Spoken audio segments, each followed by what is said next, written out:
Alright, so dito tayo ngayon sa may Ortigas at papabilhin natin muna si OBR ng ating iinuming Strepsil. So medyo masakit nga po ang ating lalamunan gawa ng sore throat at tayo po ay tamang abot lang ng kanyang wallet kasi siya po ang bibili, ililibre daw tayo. Siyempre naman love na love tayo ni OBR eh. At si tayo naman, tamang silip-silip sa bag, kung anong oras na, baka late na si OBR. Uy! May nang lumapit si Kuya Landing. Ay, Kuya Landing!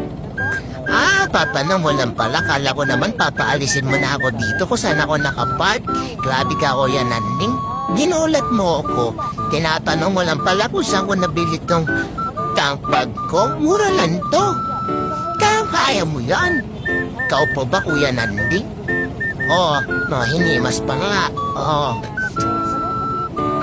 Diba? Tamang kwentuhan na kami ni Kuya Landing tungkol dyan sa bag. Kasi nga gusto daw niya bumili ng ganyan bag kasi ang hirap daw makahanap ng murang ganito. So nabili lang naman natin yung ganitong bag natin sa Shopee. Dahil wala tayong pera, tapos Shopee Pay lang tayo. Kayo, activate mo na din yung Shopee Pay nyo para makabili kayo.